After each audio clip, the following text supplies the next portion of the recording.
ప్రభునందు వెళ్ళిన సహోదరి సహోదరులకు మా రక్షకుడు ప్రభుత్వ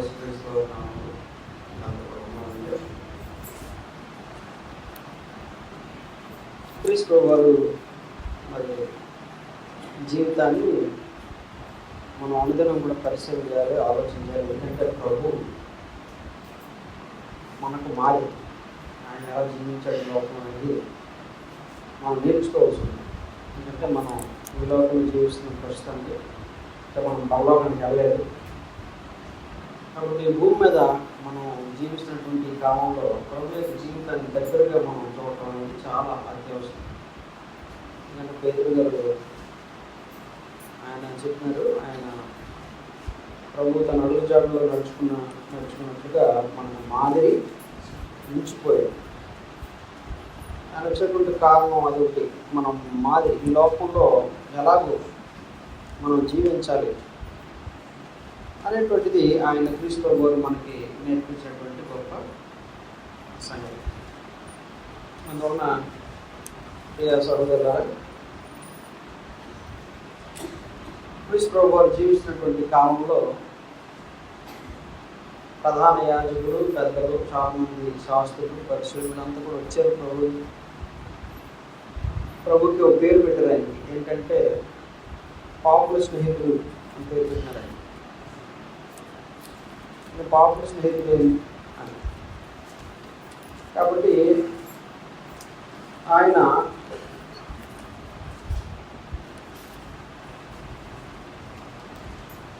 జీవించినటువంటి క్రమంలో అతి సామాన్యులతో ఆయన, ఉదాహరణకి మనం చూస్తాం, అందరూ కూడా పరిశీలన శాస్త్రులు ఎవరిని ద్వేషించేవారంటే ఎవరిని చిన్న చూపు చూసేవారంటే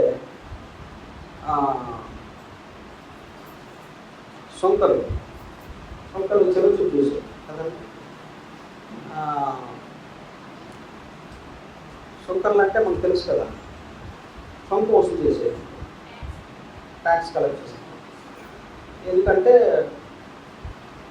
సొంకాలని వసూలు చేసే వాళ్ళు ఎందుకు తక్కువగా చూసేవారంటే, వీళ్ళు రోమిల్కి దోషులుగా ఉంటున్నారు కాబట్టి వీళ్ళు వాళ్ళ కింద పని చేస్తున్నారు. అబ్రహాం సంతానం మేము పని చేయదు కదా వాళ్ళ కింద, కాబట్టి వీళ్ళు సొంకాలు వసూలు చేస్తున్నారు. పన్నుని వసూలు చేసి ఆటోమేటిక్గా కొంత రోమిల్కి ఇచ్చి, ప్రధానికి 10 రూపాయలు అనుకోండి పన్ను ఒక వ్యక్తికి. ఉదాహరణ మనం అనుకుందాం, 10 రూపాయలు అయితే వీళ్ళు ఎంత కలెక్ట్ చేసేవారు, 20 రూపాయలు కలెక్ట్ చేసేవారు.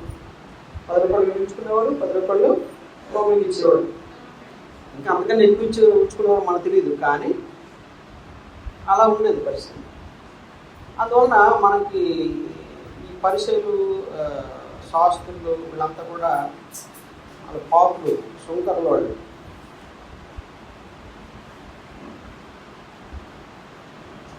అలాగే యేసుక్రీస్తు వారు పాపం చేసినటువంటి స్త్రీ వచ్చినప్పుడు ఏం చేశారంటే ఆమె అంటే చూసారు, మనం పొట్టి చెక్కయ్య మనం చూసాం. పొట్టి చెక్కయ్య గారు ఏం చేశాడైనా ఆయన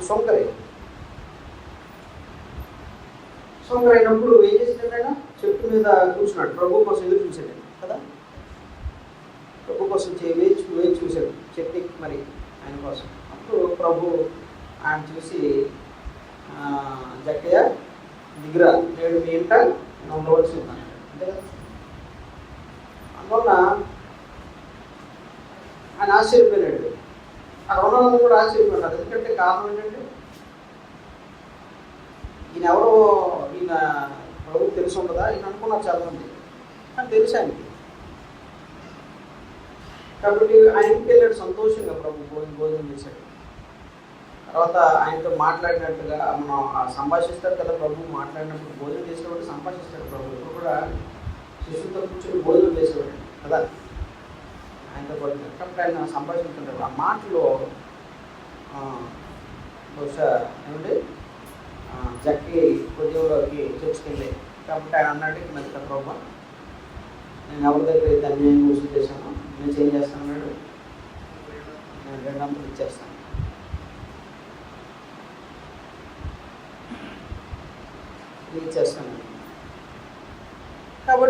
వ్యక్తిని ప్రభు ఏం చేసినట్ట ప్రభు అంటే ఆయన ఆ సంఘటన ఆయన జీవితాన్ని మార్చేసింది. ప్రభు రావడానికి వచ్చినటువంటి ఆ సంఘటన, ప్రభు ఆయన కలుసుకున్నటువంటి ఆ సందర్భం, ఆయన మాటలు విన్నటువంటి ఆ అనుభవం ఆయన జీవితాన్ని మార్చేసింది.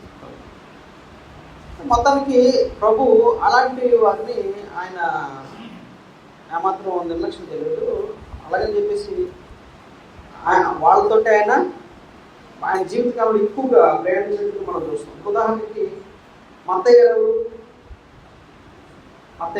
శిష్యుడు, ఆయన 12 మంది శిష్యులు ఒకడు. మత్తయ్య ఎవరు? ట్యాక్స్ కలెక్టర్, ఆయన పరిశీలన ట్యాక్స్ కలెక్టర్ సపోజ్ చేశాడు. కాబట్టి అలాంటి యేసు ఆయన వెళ్ళినప్పుడు ఒక రోజు మత్తయ్య నన్ను వెంబడించాడు. ఆయన ఏం చేసినాడు? అన్ని విడిచిపెట్టేసి ప్రభుని వెంబడించాడు. అలాంటి ఏంటంటే ప్రభువు ఎవరినండి అటువంటి వారితో ఎక్కువగా ఆయన ఉన్నాడు. ఎందుకంటే వాళ్ళు పాపులని ఎవరైతే పరిశీలు శాస్త్రులు వెలివేశారో, లేకపోతే వాళ్ళతో సాంగత్యం చేయడం మానేశారో, అటువంటి వాళ్ళని ప్రభు ఏం చేశాడండి తెలుసు.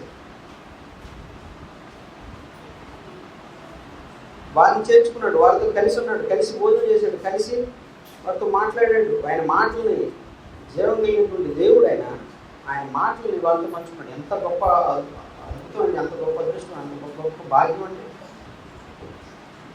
పరిశీలికి శాస్త్రులకి గొప్ప గొప్పలకు లేనటువంటి భాగ్యం మనకి అనుకబడి. ఇప్పుడు మనం గత శుక్రవారం మనం మాట్లాడుకున్నాం. ఏం మాట్లాడుకున్నాం గత శుక్రవారం అంటే?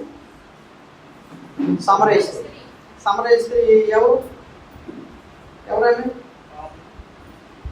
యూదులు అంత సాంగత్యము చేయరు. అలాంటి స్త్రీ దగ్గరికి ఏం చేశాడంటే ప్రభు సమయం తీసుకున్నాడు ఆయన కలవడానికి, వాళ్ళతో మాట్లాడడానికి, ఆమె దేవుడి మాటలు చెప్పడానికి, సువార్తని సంగతులు సత్యాన్ని చెప్పడానికి ఆయన సమయం ఇచ్చాడు, సమయం పెట్టాడు.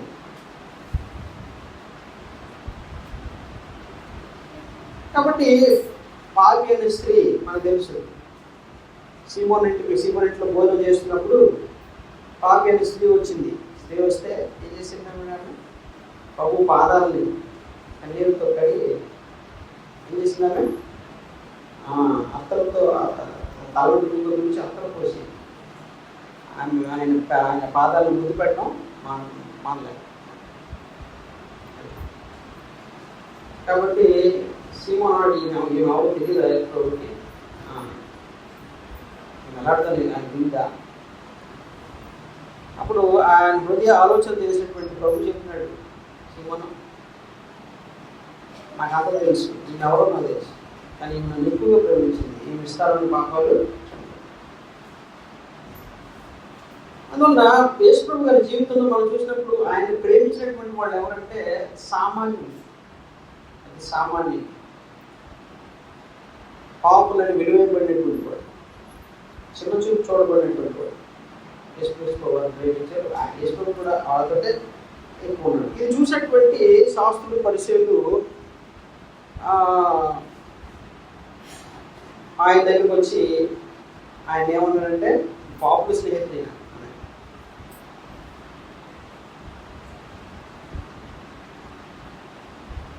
కాబట్టి ఆ సందర్భంలో పాపుల స్నేహితుడు అని పిలవబడినటువంటి యేసుక్రీస్తు వాళ్ళకి ఉపమానం చెప్పినట్టు క్రీస్తు 3 ఉపమానాలు చెప్పాడు. ఆ 3 కూడా ఒకటేమో తప్పిపోయినటువంటి గొర్రె, తప్పిపోయినటువంటి పోగొట్టుకున్న నాని, అలాగే తప్పిపోయిన కుమారుడు. 3 ఉపమానాలు ఆయన చెప్పాడు. ఆ సందర్భంలో పోగొట్టుకున్నటువంటి వారి యొక్క ఉపమానాలు అని మనం పేరు పెట్టుకోవచ్చు. లోకసువార్త 15వ అధ్యాయంలో 1 నుంచి 32 వచనాలు, 15వ అధ్యాయం అంతా కూడా మనం చదివితే అక్కడ కనబడుతుంది. 15వ అధ్యాయం 1 నుంచి 32 వచనాలు మనం చదువుతాము. మైక్లో అందరికీ కనబడుతుంది కదా. నేను చదువుతాను. ఒకప్పుడు సమస్తమైన సుంకరులను పాపులను ఆయన బోధ వినుటకు ఆయన దగ్గరకు వస్తుండగా పరిసయ్యులను శాస్త్రులను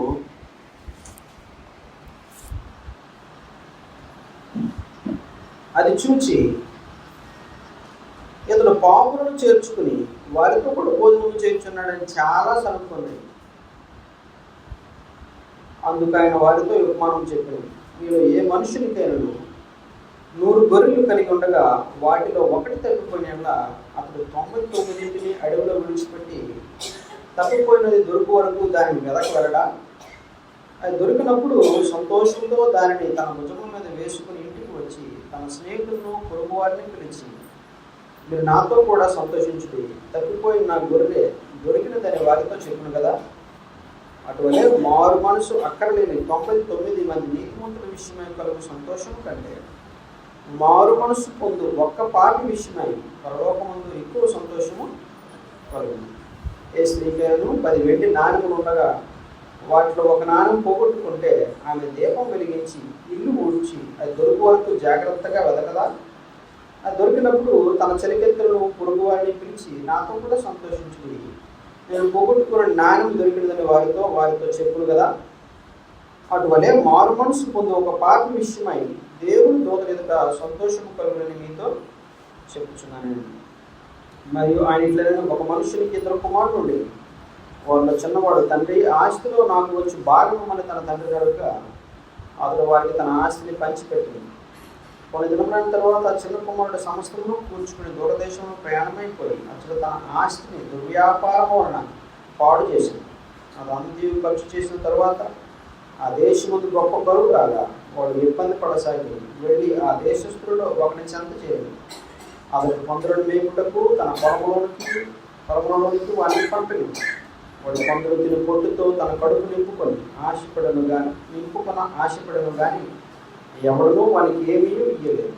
అయితే బుద్ధి వచ్చినప్పుడు వాడు నా తండ్రి యొక్క ఎంతో మంది కూలి వంటకు అన్నం సమృద్ధిగా ఉన్నది, నేనైతే ఇక్కడ ఆకలికి చచ్చిపోతున్నాను. నేను లేచి నా తండ్రి వద్దకు వెళ్ళి, తండ్రి, నేను పరలోకములకు విరోధముగా నీ ఎదుటను పాపం చేసింది. ఇక మీదట నీ కుమారుడు నన్ను అనిపించుకుంటాను యోగ్యులను కాను. నన్ను నీ కూలి వారిలో ఒకరిగా పెట్టుకోమని అందరితో చెప్పుదని అనుకుని లేచి తండ్రి వద్దకు వచ్చింది. వాడు ఇంత దూరంగా ఉన్నప్పుడు తండ్రి వారిని చూసి కనికరపడి పరిగెత్తి వారి మెడ మీద పడి ముద్దు పెట్టుకున్నాడు.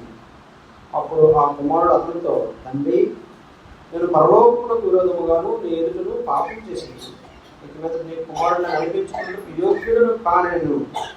అయితే తండ్రి తన దాసులను చూసి ప్రశస్త వస్త్రములు త్వరగా తెచ్చి వీరిని కట్టి వీరి చేతికి ఉంగరము పెట్టి పాదములకు చెప్పులు తొలగించు, ప్రభుని దూడం తెచ్చి వధించుడు, మనము తిని సంతోషపడదు. ఈ నా కుమారుడు చనిపోయి మరల బ్రతికింది, తప్పిపోయి దొరికినని చెప్పాను. అంతటా వారు సంతోషపడసాగారు. అప్పుడు అతని పెద్ద కుమారుడు పొలంలో ఉండేది. వాడు పొలం నుండి వచ్చి ఇంటి దగ్గరకు రాగా వాద్యములు నాట్యములు జరుగుతుంది. దాసుడు ఒకరిని పిలిచి ఇవి ఏమిటని అడుగుగా ఆ దాసుడు అతనితో, నీ తమ్ముడు వచ్చి ఉన్నాడు, అతడు తన యొద్దకు సురక్షితంగా వచ్చినందున నీ తండ్రి కృపిని దొంగను వధించినాను. అయితే అతను కోపపడి లోపలికి వెళ్ళనలేకపోయాను కనుక అతని తండ్రి వెలుపలికి వచ్చి లోపలికి రమ్మని బతిమాలుకున్నాడు. అందుకు అతడు తన తండ్రితో, ఇదిగో ఇన్నేళ్ల నుండి నిన్ను సేవించున్నానే, నీ ఆజ్ఞ నేను అన్నట్టు మీరలేదే.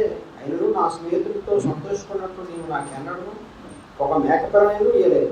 అయితే నీ ఆస్తిని వేషంతో తినివేసిన ఈ నీ కుమారుడు రాగానే వీడి కొరకు త్రొవ్విడి తోటను వధించుతోనే చెప్పాను.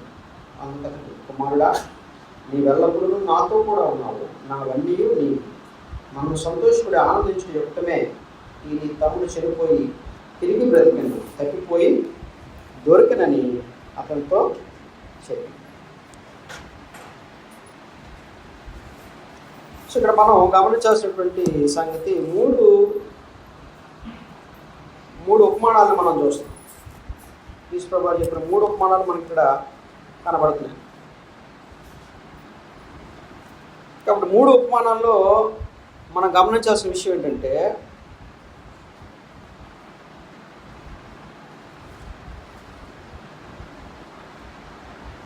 ఒకటి వాళ్ళు ఏమైపోయిందంటే, వాళ్ళు ఏముందంటే మూడింటిలో కూడా మనం గమనించే సంగతి ఏంటంటే, మూడింటికి వెంటనే వెతకటం అవసరమైంది. మూడింటికి వెంటనే వెతకడం అవసరమైంది అంటే అంతే కదా. వెంటనే వాళ్ళని మళ్ళా పునరుద్ధరించడం జరిగింది. వెంటనే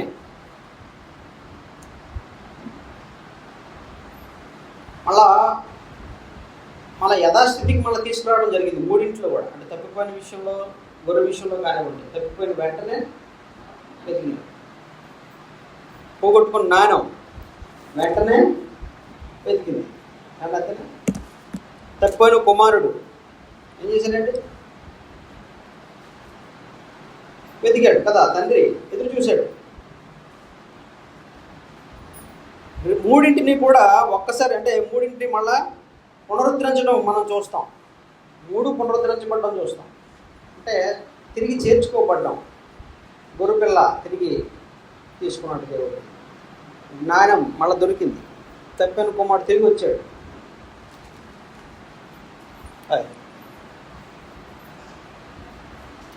కాబట్టి ఇక్కడ మనకి మూడింట్లో కూడా పోయినప్పుడు ఏముందండి? మూడు పోయినప్పుడు ఏముంది? సహజంగానే విచారం, దుఃఖం, అంతే కదండి. పోయినప్పుడు ఏముంటుంది? పోగొట్టుకున్నప్పుడు ఏముంటుందండి? పోగొట్టుకున్నప్పుడు సంతోషం, దొరికినప్పుడు సంతోషం. పోగొట్టుకునేటప్పుడు దుఃఖం, అంతే కదా. ఏదైనా సరే, ఏదైనా పోగొట్టుకుంటే మనకు దుఃఖం. కాబట్టి గొర్రె పోయినప్పుడు దుఃఖపడ్డాడు, అంతే కదా. నాణ్యం పోయినప్పుడు దుఃఖపడ్డాడు. అలాగే తప్పిన కుమారుడు అంటే తప్పిపోయినప్పుడు, వెళ్ళిపోయినప్పుడు కూడా తండ్రి దుఃఖపడి ఉంటాడు, అంతే కదా. దుఃఖపడ్డాడు. ఇక్కడ ఒక విషయాన్ని మనం గమనించాలి. గొర్రె తప్పిపోయినప్పుడు ఆ దుఃఖం అనేది మనకు తెలియకపోవచ్చు కదా, మనకు అర్థం కాకపోవచ్చు. కానీ ఎవరికి అర్థం అవుతుంది? కాపరికి అర్థం. కాపరికి ఏమవుతుందండి? పోగొట్టుకునేటువంటి ఆత్మవిషయం. ఎందుకంటే ప్రభువు కాపరి అన్నాడు. అక్కడ ప్రభువుకి తెలుసు ఆ బాధ ఏంటో. ఒక వ్యక్తి తప్పిపోతే, విశ్వాసంలో తొలగిపోతే ఆ దుఃఖం ఏంటో ఎవరు తెలుస్తుందంటే దేవుడు తెలుసు. మనకు తెలియకపోవచ్చు. కాబట్టి దేవుని యొక్క మనస్సు మనకు అర్థం కాకపోతే, దేవుని యొక్క చిత్తం మనకు తెలియకపోతే మనకి అర్థం కాదు. అందువల్ల ఒక గొర్రె మార్గం తప్పిపోతే దాని విషయంలో బాధ ఎవరికి ఉంటుందంటే గొర్రెల కాపరికి తెలుస్తుంది. కేశవరావు గారు మా యోహాను సువార్త 10వ అధ్యాయంలో కూడా అన్నాడు. ఎవరంటే జీతగాడే అన్నాడు. జీతం ఇచ్చినటువంటి వాడు పెట్టుకున్నాం అనుకో, గొర్రెలు ఏదైనా బాగా వెళ్ళిపోతే ఏం చేస్తాడంటే ఆడు తన ప్రాణం కాపాడుకోవడానికి హరిపోతుంది అక్కడి నుంచి. దావీదు జీవితంలో మనం చూస్తాం. దావీదు ఎన్నోసార్లు ఏం చేశాడంటే, ఒకసారి సింహం నోట్లో నుంచి అదే సింహం నోట్లో నుంచి వదిలిపెట్టాలంటే సామాన్య విషయం అంటే సింహానికి ఎదురెళ్ళి అంటే కాపరికి ఆ బాధ తెలిసి అన్నమాట. ఆ గొర్రె నష్టపోకూడదు, పాడైపోకూడదు, చెడిపోకూడదు, నశించిపోకూడదు, నాశనం అయిపోకూడదు. అందువలన ప్రభువుకి తెలుసు ఆ విషయం, ఆ గొప్ప విషయం. మనకి ఆ బాధ అనేది, దుఃఖం అనేది ఆయనకు తెలుసు. అలాగే ఇప్పుడు తప్పిపోయిన పోగొట్టుకున్న నాణ్యం అనేటువంటి విషయంలో మనం చూస్తే, మనం ఉదాహరణకి ఎవరైనా రూపాయి పడేస్తున్నారు అనుకోండి, ఎవరు దీపం పెట్టి కింద మీద ఎదుగుతామంటే ఈ రోజుల్లో ఎప్పుడు దొరుకుతుంది అనుకుంటా, అంతే కదా. ఎప్పుడు దొరుకుతుంది? ఇప్పుడు ఆ రూపాయి సంఖ్య కొంచెం 100 200 పోతూ ఉంటాయి మన దగ్గర. తల చూడాలి ఎక్కడ ఉంటుంది అనుకుంటాం, కానీ వెంటనే ఎదుగుతామా? ఇప్పటికి ఏం చేసిందండి? పోగొట్టుకున్నది నాణ్యమే. జ్ఞానమే కానీ ఏం చేసింది? దాన్ని దేవుని పట్టుకొని ఎదిగింది. వెతకడం విషయంలోకి వచ్చేటప్పటికి ఇక్కడ మనం జాగ్రత్తగా గమనిస్తే దేవుడు ఎందుకు ఉపమానం చెప్పాడు? ప్రభువు నువ్వు ఎలాంటి వాడివైనా, ఎవరైనా, నువ్వు విలువ లేనటువంటి వాడు నువ్వు అనుకున్నా కూడా, లోకం నువ్వు విలువ తక్కువ చూసినా కూడా, దేవుడికి మాత్రం ఎవరు మనం చాలా విలువైనటువంటి వాడు. అదనమాట. ఆయన నిన్ను పోగొట్టుకోవడం, ఎంత విలువ తక్కువైనా కూడా, విలువ తక్కువ అనుకున్నటువంటి వాడైనా కూడా పోగొట్టుకోవడం దేవుడి యొక్క ఉద్దేశం కాదు.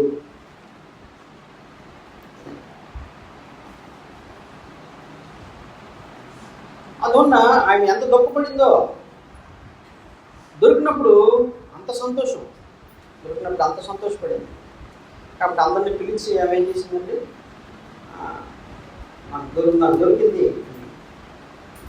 ఆమె చెప్పుకొని సంతోషించింది. కాబట్టి ఇక్కడ విషయం ఏంటంటే, దుఃఖం అనేటువంటిది ఒక ఆత్మ విషయంలో, లేకపోతే దేవుడు ఒక వ్యక్తి విషయంలో ఆయన ఎంత దుఃఖం కలిగి ఉన్నాడో అనేది ఈ ఉపమానం, పోగొట్టుకున్నటువంటి ఈ విషయాల గురించినటువంటి ఉపమానంలో ప్రభు చెప్పాడు. మనుషులకి వాళ్ళు నీచమైనటువంటి వాళ్ళు కావచ్చు, మనుషు దృష్టికి విలువైనటువంటి వారు కావచ్చు, కానీ దేవుడికి వాళ్ళు అది విలువైనటువంటి. పరిశీలు శాస్త్రులు మనుషుల్ని ఎట్లా చూస్తారంటే, సొంతల్ని పాపుల్ని ఎలా చూస్తున్నారు? ఇప్పుడు పాములు, సొంతలు వాళ్ళ సంగతే. బట్ దేవుడికి వాళ్ళు చాలా ప్రాముఖ్యమైన విలువైనటువంటి వాడు. కాబట్టి దేవుడు ఆ విషయంకి వచ్చేటప్పటికి క్రీస్తు ప్రభు వారు వాళ్ళు రక్షించడానికి వాళ్ళ మధ్యలోకి వెళ్ళాడు. పాపులని ఎవరినైతే వెలివేశారో, ఎవరినైతే తృణీకరించారో, పక్కన పెట్టారో, అటువంటి వాళ్ళని ప్రభు అనుకోరు. కాబట్టి మనము విలువ అనేటువంటిది మనం మనుషులంగా మనం ఎలా చూస్తామంటే, మనం మనకున్నటువంటి ఆలోచన బట్టి లోక విధానంలో మనం విలువను చూడవచ్చు మనుషులు. కానీ దేవుడు ఆత్మలో మనం అంతా కూడా. కాబట్టి ఆత్మలంగా దేవుడికి అందరూ కూడా విలువైనటువంటి వాడు. కాబట్టి యేసుక్రీస్తు ప్రభువు అందరి కొరకు ఆయన భూమి మీదకి వచ్చాడు. నా కోసం వచ్చాడు, నీ కోసం వచ్చాడు. ప్రతి ఒక్కరి కోసం క్రీస్తు ప్రభువు ఈ భూమి మీదకి వచ్చాడు. కాబట్టి క్రీస్తు ప్రభు అన్నాడు, నశించిన దానిని వెదకి రక్షించಬೇಕು మనుష్య కుమారుడు వచ్చాడు. నశించిన దాన్ని వెదకి రక్షించడానికి వచ్చినాడు. కాబట్టి క్రీస్తు ప్రభు విషయంలోకి వచ్చినప్పటికీ అయితే అందరూ మారిపోయినారంటే అందరూ మారిపోయారని కాదట. కానీ ఆయన దుఃఖం ఉంది, ఆయన బాధ ఉంది. కాబట్టి వాళ్ళ మధ్యలోకి ఆయన వచ్చినాడు, వాళ్ళతో ఆయన కలిసి భోజనం చేసాడు, వాళ్ళతో విషయాల్ని పంచుకున్నాడు దేవుడు క్రీస్తు ప్రభు.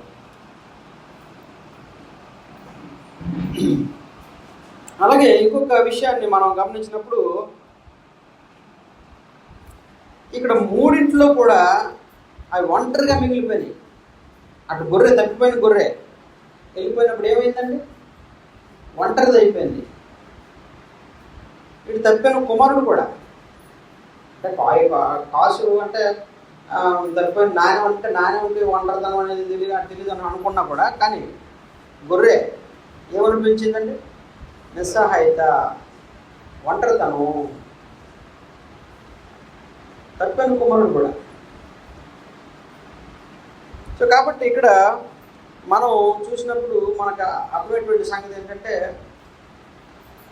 తప్పిపోయినటువంటి వారి జీవితంలో మనం దేవుడి నుంచి వేరైపోయినటువంటి విషయంలో మనం ఒంటరి వాళ్ళంగా నిస్సహాయ స్థితిని మనం అనిపించాలి, అవగాహన రావాలి. నిస్సహాయులుగా అంటే మనం ఒంటరి వాళ్ళంగా బాధలు అనిపిస్తాం, ఆకలితోటి అంటే నిరుత్సాహంతో మనం బాధ అనిపిస్తాం ఒంటరి అయినప్పుడు, అంతే కదండి. కాబట్టి అది ఎందుకంటే అది అనుభవించినప్పుడు మళ్ళీ ఏమవుతుంది, నీకు అవగాహన కలుగుతుంది అనమాట. ఇప్పుడు క్రీస్తు అక్కడ సామెతల గ్రంథకర్త 14:12 ఏమన్నాడండి? 14:12 మనం చాలాసార్లు మనం మాట్లాడుకున్నాం.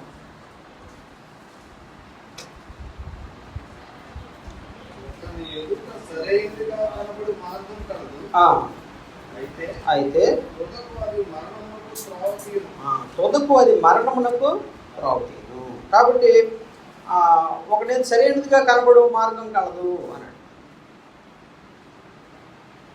కాబట్టి దేవుణ్ణి విడిచిపెట్టినటువంటి కుమారుడు విషయంలోకి వస్తే, దేవుని తండ్రి తప్పిన కుమారుడు అంటే కుమారుడు ఏమనుకున్నాడు?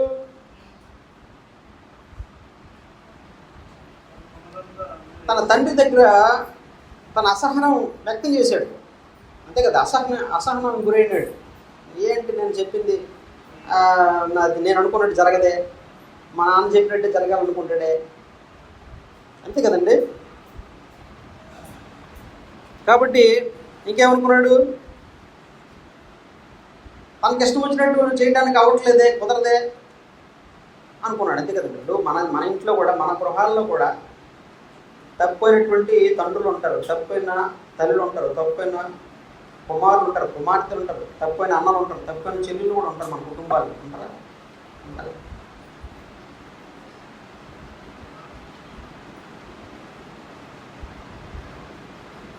కాబట్టి వాళ్ళ జీవితంలో మనం ఒక విషయాన్ని మనం చాలా స్పష్టంగా మనం జరిగించాలి. ఏంటంటే మన పిల్లల విషయంలో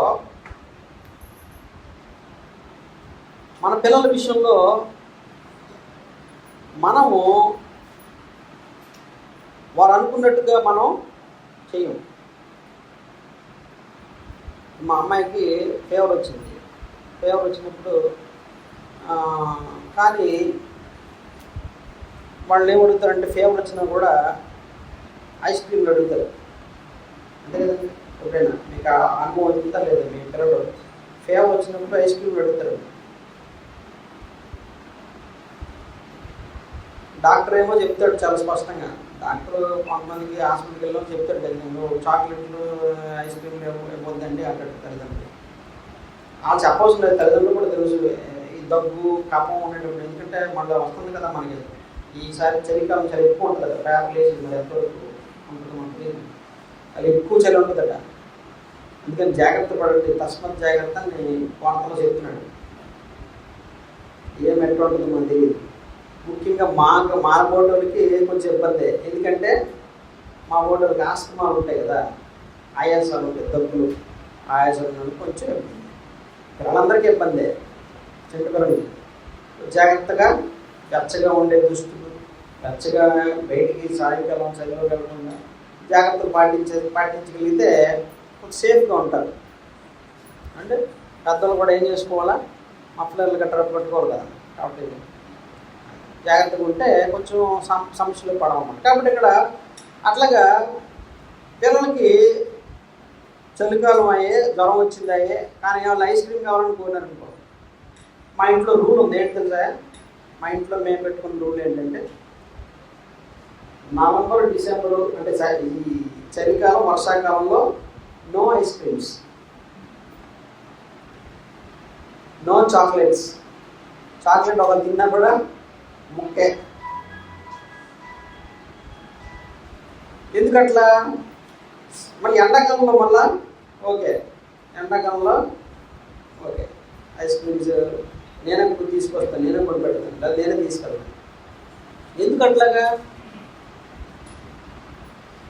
కాబట్టి వాళ్ళకి ఇష్టం ఉంటుంది అది. ఏంటి మా నాన్న అన్ని కంట్రోల్ చేస్తున్నాడు, మమ్మల్ని అందరూ తిడుతున్నాడు, మమ్మల్ని విసురుతున్నాడు, లేకపోతే బయటకు వెళ్ళబోద్దు అన్నాడు, అన్నాడు, ఎట్లా అన్నాడు. చాలా ఇబ్బంది పడతారు, నాకు తెలుసు వాళ్ళు ఇబ్బంది పడతారు అని సంగతి. కానీ అలాగే చెప్పి నేనేం చేయను, రూల్స్ పెట్టడం మానేను, చెప్పడం మానేను, ఖండితంగా హెచ్చరించడం మానేను.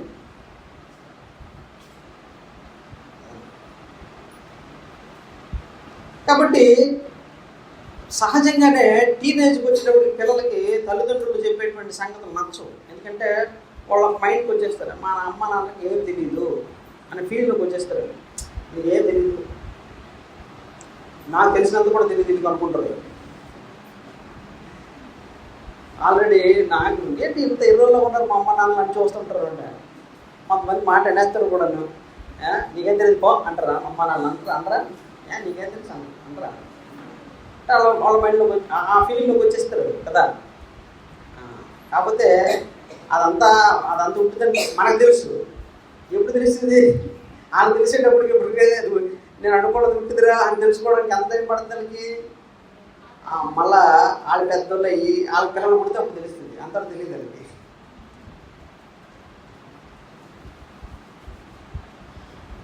అలాగని చెప్పి మనం చెప్పడం మానేస్తామా, చేయటం మానేస్తామా?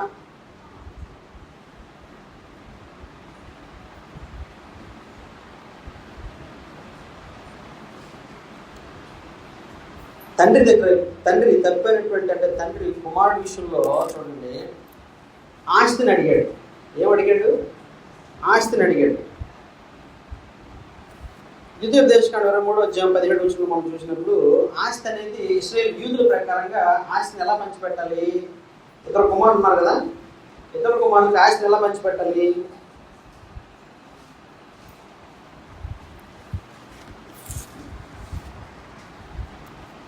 ద్వితీయోపదేశకాండం 23:17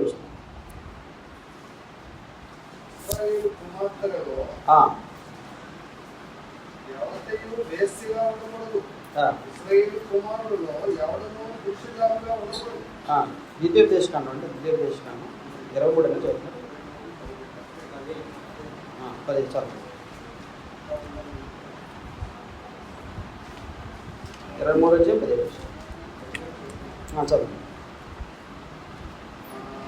వరుకు సొమ్మునే కానీ కుక్క విలువనే కానీ మొక్కుబడి కానీ దేవుడు యెహోవాకు తేకూడదు.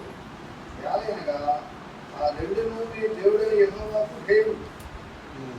నీవు వెండినే కానీ ఆహార ద్రవ్యమునే కానీ వడ్డీకి వేయకూడదు. దేనిని నీ సహోదరులకు వడ్డీకి ఇవ్వకూడదు. అన్యునికి వడ్డీకి బదులు ఇవ్వచ్చు. కానీ నీవు స్వాధీనపరుచుకున్నట్లు చేరవచ్చున్న దేశంలో నీ దేవుడైన యెహోవా నీవు చేయు ప్రయత్నాలన్నిటి విషయంలోనూ నిన్ను ఆశీర్వదించినట్లు నీ సహోదరులకు వడ్డీకి బదులు ఇవ్వకూడదు. ఇక్కడ కింద వచ్చిన ఏమంటారంటే అక్కడ కుమారుల గురించినటువంటి విషయం ఉంటుంది. అది కాదు, కుమారులు 23వ అధ్యాయంలో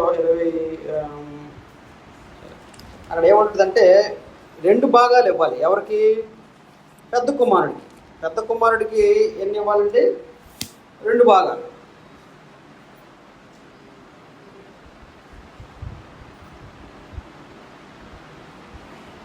అంటే వాళ్ళ ఆస్తిని పంచిపెట్టే విషయంలో అక్కడ ఆయన ఏం చెప్పాడంటే, సరే 23వ అధ్యాయంలో ఉంటుంది, సరే వదిలేండి. అక్కడ ఏమన్నాడంటే యూదుల అంటే దేవుని ధర్మశాస్త్ర ప్రకారంగా ఆజ్ఞ ఏంటంటే, నియమం ఏంటంటే పిల్లలకి 2 పిల్లలు ఉంటే వాళ్ళ ఆస్తిలో ఏం చేయాలంటే, ఎంతమంది పిల్లలు ఉన్నా కూడా ఫస్ట్ 2 భాగాలు ఏం చేయాలా? 2 పాళ్ళు ఎవరికి ఇచ్చేసేయాలా? పెద్దోడికి ఇవ్వాలి. అంటే రెండో వాడికి ఎంత ఇవ్వాలా? ఆస్తిని 3 భాగాలు చేసేసి 2 పాలు పెద్దోడికి ఇచ్చేసి 1 పాలు ఎవరికి ఇవ్వాలండి? చిన్నోడికి ఇవ్వాలి, రెండోవాడికి ఇవ్వాలి. అంటే 3వ వంతు అనమాట. 3వ వంతు కుమారుడికి వస్తుంది. అంటే అది అంత ప్రాముఖ్యమైనది కాదు, అంటే వాస్తవం మన తెలియడం కోసం చెప్తున్నాను. అందువల్ల చిన్నోడికి వచ్చే పాలు అంటే 3వ పాలు రావాలి, 3వ భాగం రావాలి చిన్నోడికి ఆస్తి హక్కులో. ద్వితీయోపదేశకాండంలో ఉంటుంది అన్నమాట. సరే, కాబట్టి ఇక్కడ విషయం ఏంటంటే, ఇప్పుడు ఏం కోరుతున్నాడు ఈయన? తనకు నచ్చలే, తన ఇష్టం వచ్చినట్టుగా చేయడానికి కుదరటంలే. కాబట్టి తండ్రికి ఏమడిగాడంటే, నా ఆస్తిని నాకు ఇచ్చేసేయి, నా ఆస్తి నాకు పంచి ఇచ్చేసేయి. కాబట్టి అంటే మనకి ఏం ఇవ్వాలంటే 3వ భాగం. కాబట్టి ఇంట్లో పరిస్థితులు ఎలాగ ఉన్నాయో, ఇంట్లో ఎంత మంచి సంగతిలో, ఇంట్లో ఎంత గొప్ప స్థితి ఉందో, ఎంత గొప్ప మేలుకరమైన పరిస్థితి ఉందో అతనికి అర్థం కావట్లేదు. ఏమండి అంతేనా? తన కుటుంబంలో, తన ఇంట్లో తనకున్న ఉన్నటువంటి ఉన్నతమైన పరిస్థితి అతనికి అర్థం కావట్లేదు. తనకి ఎంత మేలు ఉందో కుటుంబంలో అర్థం కాలే. తన స్థితి ఎంత గొప్పదో, తనకి ఎంత మేలుకరమైన పరిస్థితి ఉందో అని అర్థం ఆయనకి కనబడలే. ఎప్పుడు కనబడింది? ఎప్పుడు కనబడిందండి?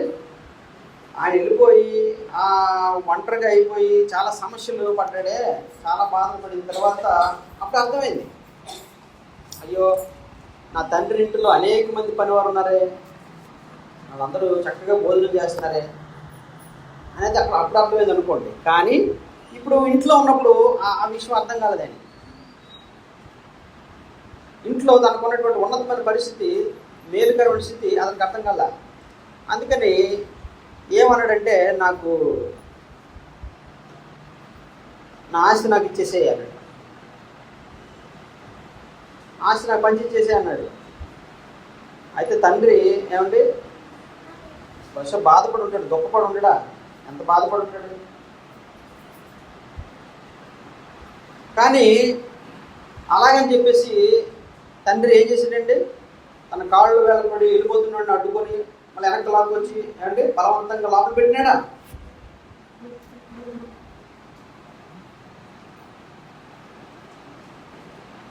అంటే బలవంతంగా తీసుకొచ్చి తలుపులు వేసేస్తారు చాలా మంది. అంతేనండి, ఎవరైనా పిల్లలు గొడవ చేశారనుకోండి, ఏం చేస్తారు అంటే అలా చేశారనుకోండి, ఇలా వెళ్ళిపోతాం అనుకోండి, ఇలా తర్వాత మళ్ళీ చేశారనుకోండి, ఏం చేస్తారండి, పిల్లలు బలవంతంగా లాక్ వచ్చేసి తలుపులు వేసేసి చేయడానికి ప్రయత్నం చేస్తారు. అఫ్కోర్స్ చాలాసార్లు జరుగుతూ ఉంటుంది. బలవంతంగా వారిని నిలబెట్టడానికి ప్రయత్నం చేస్తారు, అది పనిచేయదు. కాబట్టి ఈ తండ్రి వెళ్ళిపోతున్నటువంటి వాడిని ఆపి అడ్డుకొని దారింపడే వెనకతలు వెళ్ళి లాక్కొని వచ్చాడా? నాకు రాలే. అంటే ఆయన ప్రేమ లేదనా? ప్రేమ లేదన్నా? ప్రేమ లేదండి. ప్రేమ లేని అయితే కొడుకు కోసం ఎదురు చూస్తాడా? కొడుకు కోసం బాధపడతాడా? కాబట్టి ఆయన ఎందుకు విడిచిపెట్టినాడు? కాబట్టి ఆయనకు అర్థమై తిరిగి రావాలి, తను స్వతహాగా అర్థం చేసుకుని తిరిగి రావాలి. అదే తన స్థితి తనకు అర్థం కావాలి.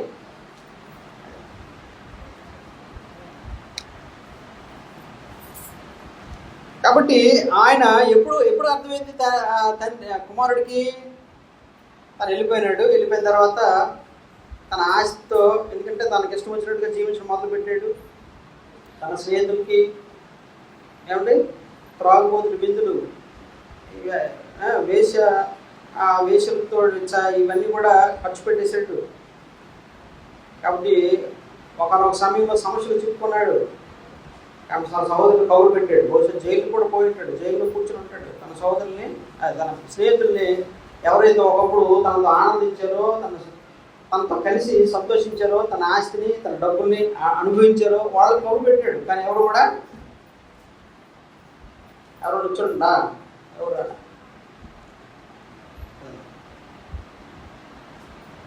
తర్వాత బయటకు వచ్చిన తర్వాత ఏం చేశాడంటే కరువు, భయంకరమైన కరువును అనిపించి ఎక్కడికి పని కోసం చాలా పరితపించాడు. కాబట్టి ఇదివరకు ఇంటి దగ్గర అసలు నాకు తెలిసి నేను పని చేసి ఉండడు కదా, పనివాళ్ళలాగా పనిచేసేంత పరిస్థితి లేదు. ఎందుకంటే ఇంకెంత కూడా మంది పనులు ఇంట్లో. కానీ పని కోసం తాపత్రయపడ్డాడు. ఎక్కడైనా పని దొరుకుతుంది, పనిలో పొట్ట కూడి కోసం పని చేద్దాం, ఎక్కడ దొరకలే. చివరికి ఒక పని దొరికింది. ఏ పని ఉంటుంది? మనుషులు చెప్పే పని. డబ్బులు వస్తాయి కానండి, రావచ్చు. కానీ అప్పుడు ఉన్నటువంటి అక్కడ ఏమిటండి, అక్కడ చాలా హీనమైనటువంటి పరిస్థితి. ఎప్పుడైనా మనం అంటే అదేమి కష్టపడడానికి ఏ పనైనా మంచిదేనండి. కష్టపడడానికి, పని చేయడానికి, సంపాదించడానికి కష్టపడటం ఏ పనైనా గొప్ప పనే. దేవుడు అన్నాడు నీ చేతితో మంచి పని చేస్తూ కష్టపడు అన్నాడు, తప్పేం లేదు. నేను ఎందుకు చెప్తున్నానంటే ముత్యాల అమ్మగారు ఉన్నారు అనుకోండి, అలా భర్త అలా జీవనోపాధి కష్టపడతారు, పెంచుతారు, అదే తప్పు, చిన్న సంగతి ఏం కాదు. ఏదైనా కష్టపడటం మంచి సంగతి. మొన్న ఒక ఆయన ఎవరో అన్నారు, ఒక అతను సేవకుడు ఆయన వైజాగ్ వెళ్ళిపెట్టి వైజాగ్ అంటే ఇక్కడ ఏ ఊరు అంటే ఏ ఊళ్ళో పనిచేస్తున్నాడు ఆయన, దేవుడు అబ్రహాం అంటారు. అది మనం చెప్తున్నాడు అంటే మన ఊళ్ళో తెలిసినండి. ఆయన ఐస్ బండి తోలుతాడు, ఐస్ బండి తోలి ఐస్ అమ్ముతాడు.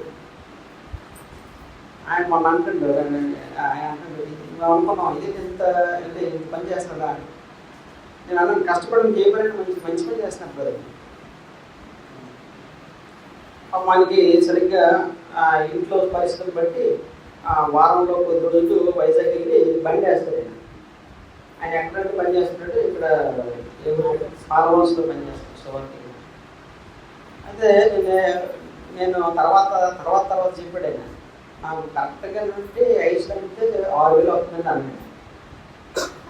నేను చిన్నదనుకున్నాను అని చెప్తున్నాడు. పని ఏదైనా పని కష్టం, 6,000 అంటే ఎంత అండి, తక్కువ చెప్తున్నాడు అనమాట. ఈ రోజుల్లో కష్టపడితే అంటే బతకలేని సంపాదించిన పరిస్థితి ఏం లేదు కదా. కానీ చేతితో మంచి పని చేయొచ్చు, కష్టపడడం అనేది దేవుడు చెప్పినట్టు నియమం అట్లా ఉంచండి. కానీ ఇక్కడ పందుల గురించి నేను చెప్తున్నాను, ఎందుకంటే ఏదైనా మంచి పనే, కానీ ఇక్కడ ఈ పని కోసం వెళ్ళాడు. కానీ ఎలాంటి పని అది అంటే చాలా హీనమైనటువంటి పనే. ఎందుకంటే ఎప్పుడైనా సరే అంటే మనకి ఇప్పుడు ఎప్పుడైనా పందులు ఉన్నటువంటి వైపు ఎప్పుడైనా మనం వెళ్ళినామా, అదేంటో అలా తెలుస్తుంది. అంటే వాళ్ళు కూడా వెళ్ళరు, నాకు తెలిసి అది కూడా వెళ్ళరు వాస్తవంగా. ఎట్లుంటుందండి అక్కడ పరిస్థితి, చాలా భయంకరంగా ఉంటుంది. అటువైపు వెళ్తేనే మనం ముక్కు మూసుకోవాల్సిన పరిస్థితి ఉంటుంది. నిజంగా మనం మెచ్చుకోవాలి, అంత కష్టం. అలాంటి పని కూడా వాళ్ళు చేస్తారు. ఇప్పుడు కొంతమంది ఉంటారండి, వాళ్ళు ఈ శానిటేషన్ వర్కర్స్ ఉంటారు. బాత్రూమ్కి వాళ్ళు మన ఆయన పిలిస్తే మా లెటర్ పని చేయట్లేదని సమస్య వచ్చిందంటే ఆయన వచ్చి ఆయన దిగిపోయి చేతులు గట్రా పెట్టి లోపలికి అంటే చేసేట. ఎంత కష్టమైన పని అండి అది. అసలు మనం దాని దగ్గరికే పోలేం చెప్తున్నాం. కాబట్టి అటువంటి వాళ్ళు మనం నిజంగా గౌరవించాలి, గొప్పగా చూడాలి.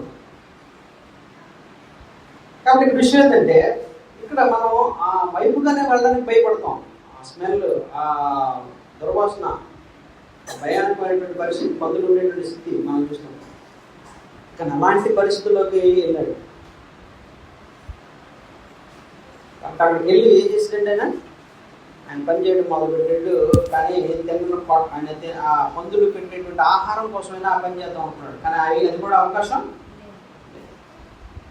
కొట్టు తినడానికి కూడా అవకాశం పరిస్థితి. అందువలన అప్పుడు ఎక్కడో కానీ ఆ తండ్రి చెప్పినటువంటి మాటలు మొత్తానికి అది పునరుద్ధరణ అంటే తను తిరిగి గుర్తు చేసుకోవడానికి అవకాశం వచ్చింది. ఇప్పుడు ఆయన గుర్తు చేసుకున్నాడండి, అది గొప్ప విషయం.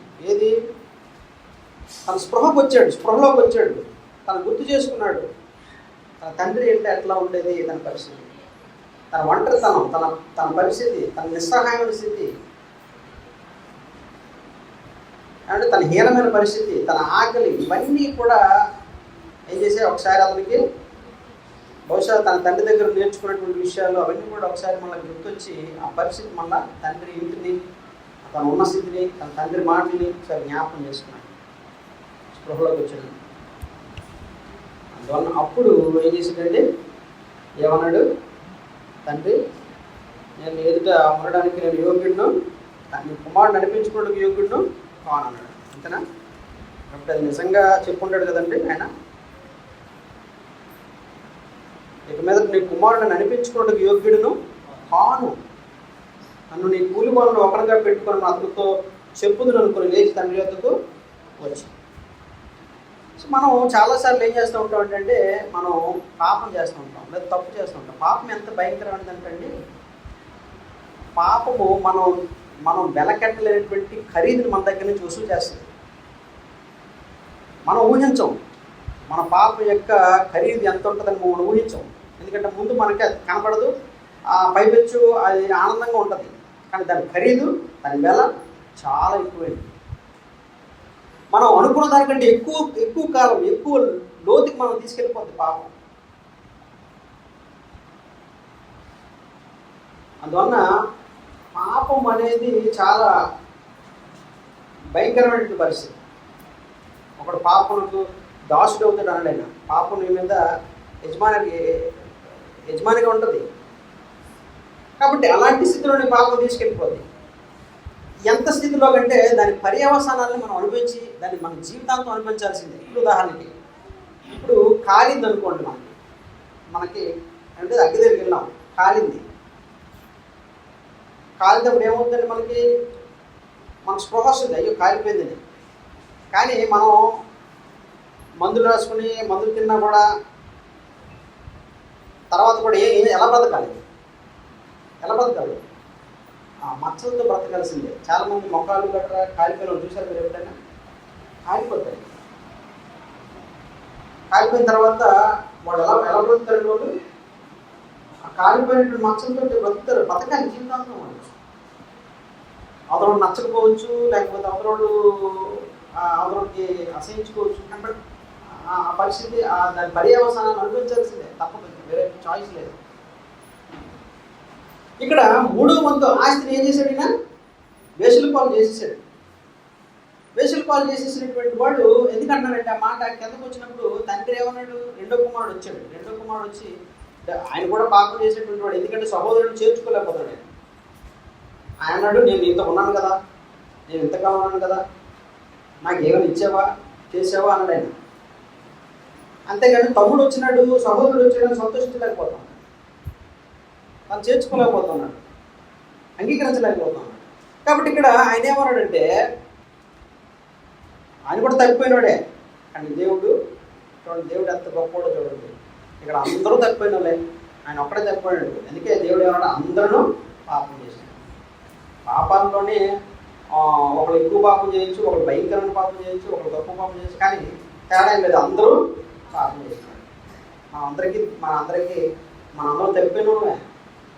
కాబట్టి దేవుడు మన పట్ల ఏం చేస్తున్నాడంటే ఆయన ఎంత దుఃఖంతో ఉన్నాడండి, ఆ దుఃఖం ఆయనకు మాత్రం తెలుసు. కాబట్టి ఇక్కడ విషయం ఏంటంటే మనం పాపం చేసినప్పుడు దేవుడు మనం రక్షించడానికి వచ్చిన రక్షిస్తాడు. కానీ సమస్య ఏంటంటే పాపం వల్ల వచ్చే పర్యవసానాలు మనం జీవితంలో అనుభవించాలి. ఎందుకంటే ఈ చిన్న కుమారుడు ఏం చేశాడండి? తండ్రి పెద్దోడు వచ్చాడు, ఏంటి నా పరిస్థితి అన్నాడు. అప్పుడు తండ్రి పెద్దోడికి ఏమన్నాడండి తండ్రి? అఫ్కోర్స్ వాడు తప్పిపోయిన వాడు ఏమన్నాడు? నాదంతా నీది. తండ్రికి ఉన్నది 2 పాలు ఉన్నాయి, పెద్దోడికి ఇవ్వాల్సింది అది, ఆయన ఉన్నదంతా ఆయనదే. ఇప్పుడు అందులో ఆస్తి వీడికి ఏమైనా దొరుకుతుందా? చిన్నవాడికి లేదు, ఎందుకు? పోగొట్టుకున్నాడు. దాని జీవితంలో అంటే దేవుడు తండ్రి అయితే చేర్చుకున్నాడు, కానీ తను అక్కడ తగ్గించుకునే స్వభావాన్ని ఆయన అలవర్చుకోవాలి. నన్ను దాసుడుగా చేర్చుకో అన్నాడు కదా. చేర్చుకోవడం అంటే ఆయనకి తెలియాలి. ఎవరికి తెలియాలి? చిన్న కుమారుడికి తెలియాలి. నిజాయితీగా తను తగ్గించుకుంటే తన తండ్రి దగ్గర తను ఇంకా ఆస్తికి ఇస్తే మన కాదు, ఎందుకంటే నేను పాటు చేసినాను. కాబట్టి ఆయన ఆ పర్యవసానాలు, ఆ సమస్య, దాని ఫలితాన్ని అనుభవించాల్సిందే. కానీ తండ్రి ప్రేమను ఆయన పొందాడు, అది గొప్ప విషయం, అది గొప్ప సంగతి. కాబట్టి ప్రియ సహోదరులారా, పాపం పర్యవసానాలు ఉంటాయి. మనం ఏ పాపం చేసినా కూడా, మనం ఏ తప్పిదం చేసినా కూడా దాని ఏముంటుందండి? మనకి దాని ఫలితం ఉంటుంది. దాన్ని తప్పించుకోలేము. దేవుడు క్షమించవచ్చు, దేవుడు క్షమిస్తాడు కాబట్టి మన ఫలితం పోతుంది. ఇప్పుడు తాగినోడు ఉన్నాడండి, దేవుడు వాక్యం అర్థమైంది అంటే బాగా తాగినాడు, ఒక 30 సంవత్సరాలు తాగాడు, బాగా తాగి 30 సంవత్సరాల తర్వాత ఆయనకు అర్థమైంది. అప్పుడు దేవుడు నమ్ముకున్నట్టు దేవుడిని క్షమించమని నాకు చేసిన తప్పు అనేది దేవుడు దూరంగా అయిపోయినాడనే సంగతి అనేది అర్థమైంది. దేవుడు వేడుకున్నాడు. ఓకేనండి. ఇప్పుడు నేననేది ఎవరికైనా సరే, మళ్ళీ ఎవరికైనా ఇప్పుడు అలాంటి పరిస్థితి వచ్చినప్పుడు దేవుడు క్షమిస్తాడు, దేవుడు చేర్చుకుంటాడు. కానీ పాడైపోయిన అవయవాలు, పాడైపోయినటువంటి పరిస్థితి దాన్ని స్వీకరించాల్సిందే, దాంతో బ్రతకాల్సిందే, ఆ పాపంతో పర్యవసానాన్ని అనుభవించాల్సిందే. దేవుడు వచ్చి మనల్ని ఏమన్నా ముట్టేసి స్వస్థపరిచేస్తాడా? అఫ్కోర్స్ మనకు పోయింది, మన పూర్తిగా పునరుద్ధరించబడకపోవచ్చు. దేవుడు కనికరించి మనకి దీవించవచ్చు, సహాయం చేయొచ్చు, నేను అదనలేదు. కానీ మిగిలినటువంటి జీవితం తన పర్యవసానాన్ని, తను చేసిన తప్పిదాల యొక్క ఫలితాన్ని అనుభవించాలి తప్పదు భూమి మీద. కానీ ఒకటి మాత్రం గొప్ప విషయం ఏంటంటే దేవుడు క్షమిస్తున్నాడు, దేవుడు అంగీకరిస్తున్నాడు. ఈ భూమి మీద మన జీవితాలు విడిచిపెట్టిన తర్వాత మనం ఏమవుతామంటే పరలోకంలో ఆత్మలుగా దేవుడి గొప్ప ప్రేమని, ఆయన నిత్యత్వాన్ని, ఆయన మహిమని మనం అనుభవించుకోవాలి. దేవుడు అనుభవిస్తాడు.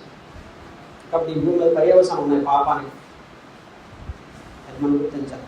కాబట్టి ఇక్కడ విషయం ఏంటంటే కుమారుడు, తప్పిన కుమారుడు మాటలు సరిపోదు. ఏం చేయాలండి? తను నిజంగా తగ్గింపుతో తన తండ్రి దగ్గర బ్రతకడానికి తిరిగి వచ్చాడని మనం భావిస్తాం. కాబట్టి ప్లీజ్ సహోదరులారా, దేవుడు ఒక వాక్యాన్ని యెషయా గ్రంథం మనం చదివేసి ముగించుకుందాం. యెషయా గ్రంథంలో ఆయన చెప్పినటువంటి మాట ఏంటంటే 55:6 మనం ఏ స్థితిలో ఉన్నా కూడా, మనం ఏ పాపం స్థితిలో ఉన్నా కూడా మనకు అవసరమైనటువంటి వాడు ఎవరు? మన విషయంలో బాధపడుతున్నాడు, దుఃఖిస్తున్నటువంటి వాడు, మన విషయంలో ఆయన పరితపిస్తున్నటువంటి వాడు దేవుడు అనే సంగతి మనం గుర్తించాలి. యెషయా గ్రంథం 55:6 చదువుకొని మనం ముగించుకుందాం. యెహోవా మీకు దొరుకు కాలంలోనే ఆయనను వెతకండి. ఆయన సమీపముగా ఉన్నప్పుడే ఆయన వేడుకోండి. అవకాశం ఉన్నప్పుడే మనం దేవుడితో తిరగాలి. అవకాశం బాగొచ్చు ఎప్పుడు పోతే మనది. భక్తిహీనులు ఏం చేయాలా? దేవుడు ఏం కోరుతున్నాడు? భక్తిహీనులు ఆ భక్తిహీనతలోనే ఉండాలని దేవుడు చెప్పట్లేదు. మారు మనసు పొందాలి. దేవుడు ఏం చేయలేడు, మళ్ళీ కాలు పట్టుకొని బతికినట్టయినా నిన్ను ఆపడు. నీ అంత నువ్వు స్పృహలోకి రావాలి. నీ పరిస్థితిని బట్టి నువ్వు స్పృహలోకి రావాలి. పాపం యొక్క పర్యవసానాలను బట్టి నీ గ్రహింపులోకి రావాలి. నువ్వు మారాలి. నిన్ను ఎవరు మార్చరు, నిన్ను బయటికి బలవంతం చేయలేరు. ఎవరు బలవంతంగా మార్పు అనేది రాదు. తండ్రి బలవంతంగా మార్పును తీసుకురాలేడు. నీకు నువ్వుగా ఆలోచిస్తే, నీకు అర్థమైతేనే మార్పు అనేది వస్తుంది, ఎవరి జీవితం అయినా. కాబట్టి దేవుడు ఏం కోరుతున్నాడంటే, భక్తిహీనులు తమ మార్గమును విడువరు, దుష్టులు తమ తలంపులను మానవలను, వారు యెహోవా వైపు తిరిగినట్లా ఆయన వారి యందు జాలి. చూడండి, దేవుడు బలవంతంగా నేను లాగాడు. చాలా మంది అంటారు దేవుడు నన్ను లాగినాడండి, దేవుడు నన్ను తిప్పినాడు. కాదు, దేవుడు తిప్పడు. దేవుడు నీకు సహాయం చేస్తాడు. నువ్వు స్పృహలోకి వచ్చేటట్టుగా ఆయన మాట వినిపిస్తాడు, నీకు అవకాశం ఇస్తాడు, అవగాహన కలిగించవచ్చు. కానీ మానవం అనేది ఎవరు, తిరగడం అనేది ఎవరి పని? వ్యక్తిగతంగా మనం తిరగాలి. దేవుడు అవి మానుకొని మనం తిరగాలి. బలవంతంగా దేవుడు ఎవరిని. కాబట్టి ప్రియ సహోదరుడా, వారు మన దేవుని వైపు తిరిగినట్లా, వారు యెహోవా వైపు తిరిగినట్లా ఆయన వారి యందు జాలి పడును. వారు మన దేవుని వైపు తిరిగినట్లా ఆయన బహుగా క్షమించు. కాబట్టి ప్రియ సహోదరుడా, మనం ఏ స్థితిలో ఉన్నా కూడా దేవుని వైపు మనం తిరగాలి. దేవుని చిత్తం వైపు మనం తిరగాలి. దేవుని చిత్తాన్ని మనం అర్థం చేసుకునేటట్టుగా ఆయన తిరగాలి. కాబట్టి ఈరోజు ఎవరైనా ఇంకా బాప్తిసం పడేటువంటి వాళ్ళు, దేవుల్లో ఇంకా పాపక్షేమ పొందిన వాళ్ళు ఎవరైనా ఉంటే దయచేసి ఇద్దరు మీరు ప్రభువును ఒప్పుకొని అంగీకరించి పాపక్షేమం నుంచి బాప్తిసం పొందండి. అలాగే క్రైస్తవులుగా మనం ఉంటూ కూడా పాపంలో ఉంటే, చెడుతనంలో ఉంటే మనం ఆయన వేడుకోవాలి, మనం ప్రార్థన చేయాలి. యోహాను మొదటి చెప్పినట్టుగా మన పాపలు ఒప్పుకొని ఆయన నమ్మదగిన వాడు, నీకు నమ్మదగిన మనల్ని క్షమించి బహుగా క్షమించి మనం చేర్చుకుంటాడు. దేవుడు మన విషయంలో మనం తప్పిపోవడానికి ఏమాత్రము ఇష్టము లేదు.